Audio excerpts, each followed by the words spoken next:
What's up guys, back at it again with another video, with another deck profile, but this time it's on the Pokemon Online game.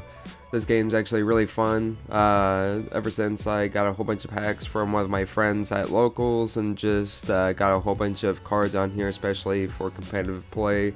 I grew to really love this deck because I'm used to playing a whole bunch of Yu-Gi-Oh! Online apps as well too. That way I could at least test decks before I can play them as well too. So I end up making a few more new decks for you guys on here as well too, and this time it's going to be a very interesting deck because I found a few of these cards in the new structure decks for Pokemon with the team up set as well too, and a lot of really good, interesting cards came out of this set too. A lot of really underrated cards because I know at least these Pidgey and Pidgeotos, I think, come out of the Blastoise deck, and the Nidoran lineup actually comes from the Charizard deck, oddly enough, which is really weird from a already heavy Stage 2 deck as well too. They have another group of Stage 2s in here, but this is actually a pretty interesting Stage 2. And I'll go into more depth with Nidoqueen too. What Nidoqueen does is she also has a ability first off. Once during your turn before you attack, you can search a Pokemon that is in GX or EX, reveal it, and put it to your hand and shuffle your deck. Really good for basically the main Stage 2 that you're going to use for the deck as well too. Just to search out your Pokemon, just to get the goal rolling with this deck as well too. Basically just fill up your bench, because with her attack, which is going to be the main goal of this deck, just to get her attack on board as well too. It's basically does 50 more damage per evolution on your bench. And you can max out this attack by flooding up your bench with 5 evolved Pokemon and swing for 260, and with Choice Band it's going to be 290 at max. And it's not too hard to do with this deck as well too, because I have a whole bunch of supporting Pokemon that are Stage 1s that are very easy to use too, and will be able to allow you to stack the deck as well too, because Nidoqueen is a Stage 2 and you do use rare candy, so you want to go into a lot of stuff that allows you to draw and stack the deck too.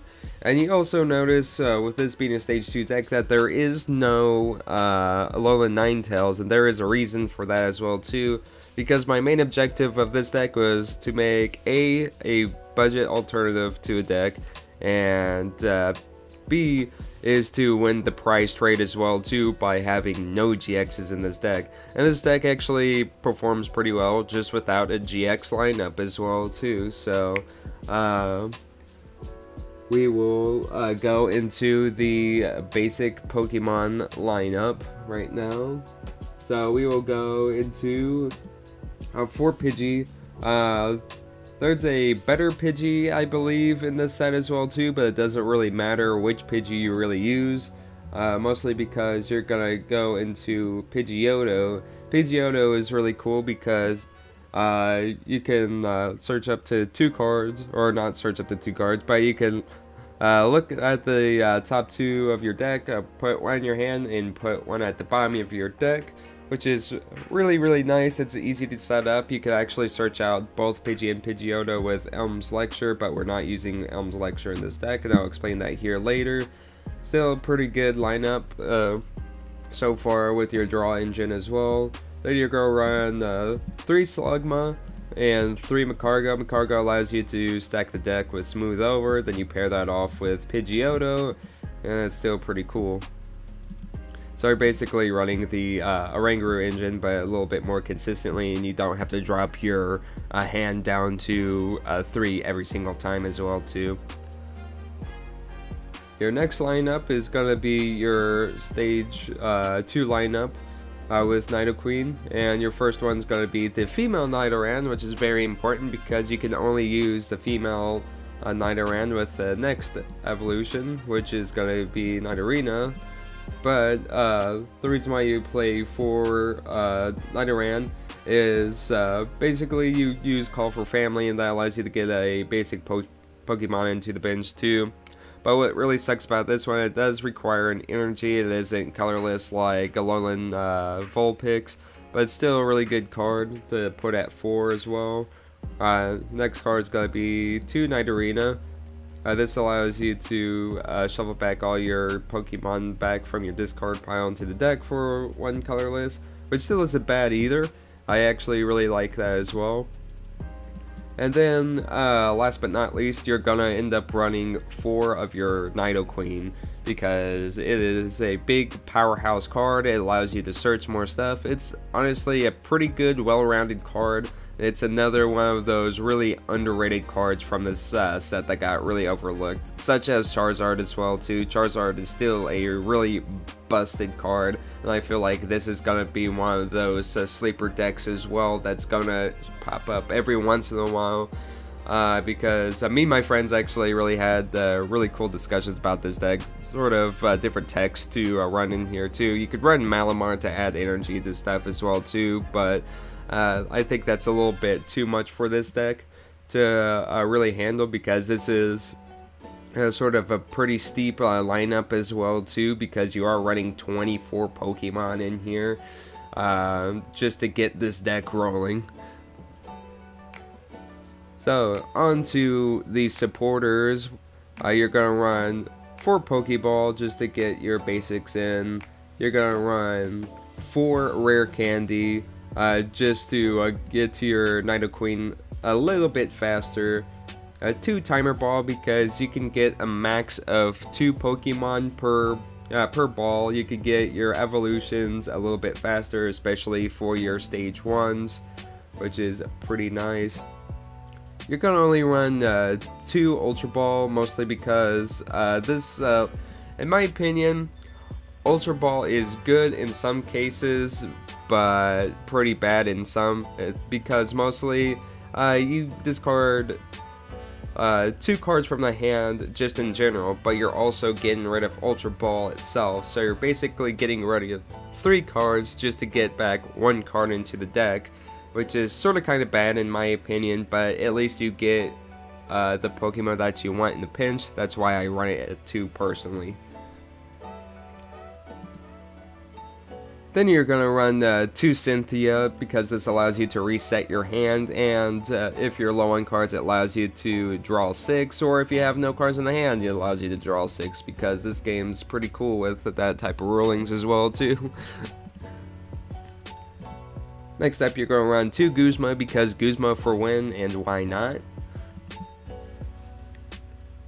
Then your next lineup is going to be 4 Lily, and I have matching Lilies, sorry about that, but Lily allows you to at least get 8 cards in the beginning game, especially if you have a whole bunch of basic Pokemon and a whole bunch of other supporter item cards, or trainer item cards, to just slap down real fast and get stuff out of your hand and get stuff onto your bench, and that just allows you to plus a lot more and get your advantage a lot faster over your opponent. Still one of my favorite supporter cards because of just that reason alone.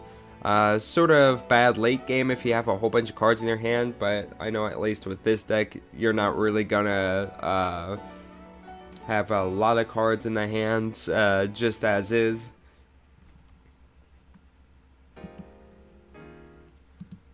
Then you're going to run 4 Pokemon Fan Club, and the reason why I opt this a little bit more than Elm's Lecture is because it's one less Pokemon that you search with Elm's Lecture, but you get to search any 2 basic Pokemon. So basically you're going to get your Pidgey and your Slugma just to set up for your draw card and your stacker as well too.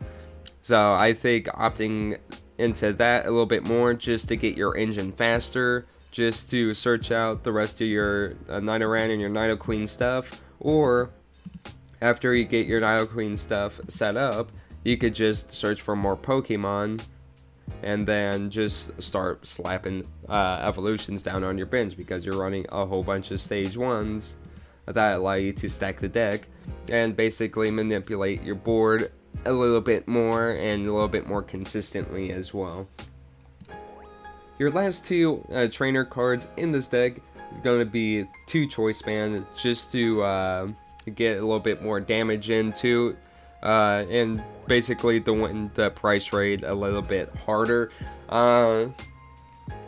If you're hurting for damage too, especially if you're not able to get your evolutions out a little bit faster, at least makes up for it as well too. Then for your energies, you're going to run 4 double colorless, because your attacks are a little bit on the steep side with 3 colorless energy, and you could possibly use a little bit or a few more other cards for supporters that you can use to get that energy a little bit more, but I feel like it's a little bit unnecessary since your supporter lineup is still pretty alright.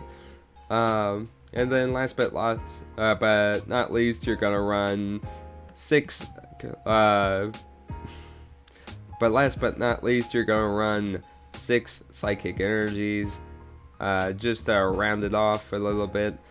But anyways, that was the deck. We'll probably have gameplay footage here soon in separate videos, because I hate making deck list videos that are basically crazily long, because you guys just want to view the list, and I feel like wasting your guys' more time of something that you don't want to watch is pretty useless, and is basically dragging my tires in the mud. So anyways, if you guys like this deck list, be sure to get some feedback in the comments. Be sure to like and subscribe for more Pokemon content, or just more TCG content just in general. Like I said, we'll have actual battle videos for online, maybe even event videos with the Pokemon Onlines. So until next time, I hope you all have a nice day and keep on training.